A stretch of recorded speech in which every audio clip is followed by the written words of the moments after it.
di dunia Tuhan jadikan ada yang susah, ada yang senang. Bagi yang taat Ia janjikan pintu akhirat aman dan tentram.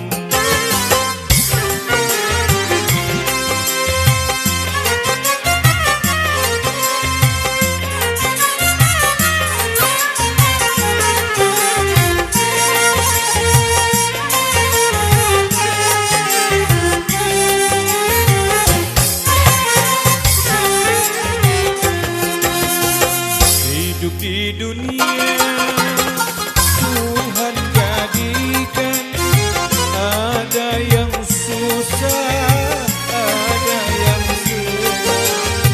Bagi yang taat Ia janjikan pintu akhirat aman dan tentram.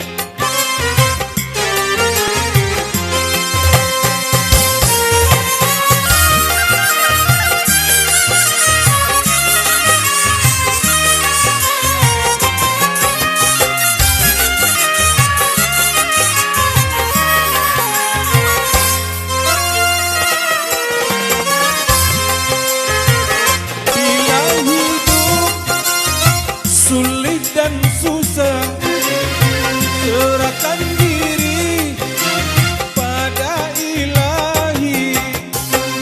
Bila hidup sulit dan susah, serahkan diri pada Ilahi.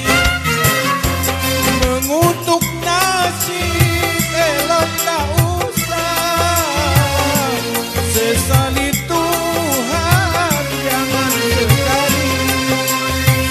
Mengutuk nasib elok tak usah, sesali Tuhan jangan sekali.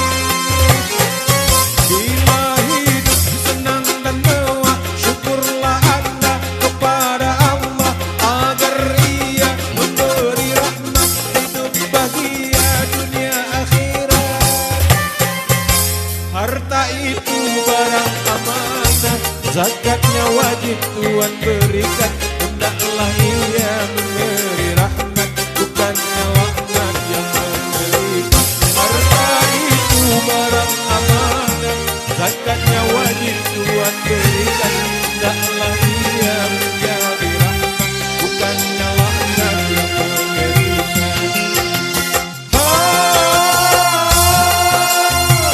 Na'udzubillahi min dzalik.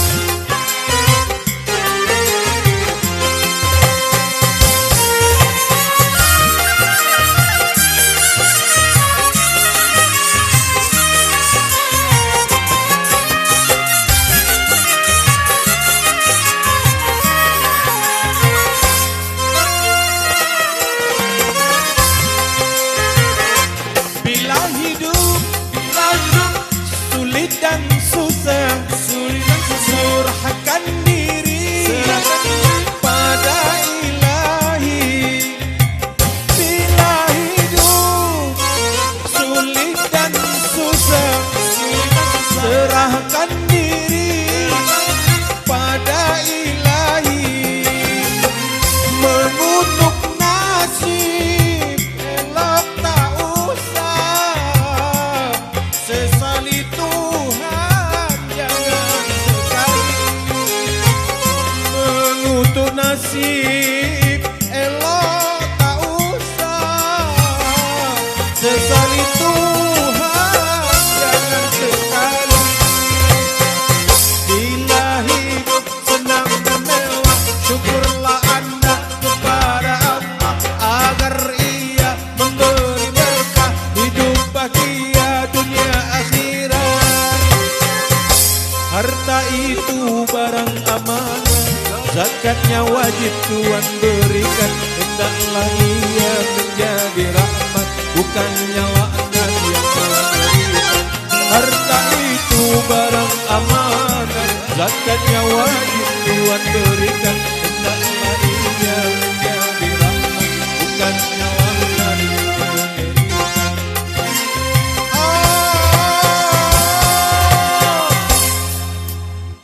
Nauzubillahi min zalik.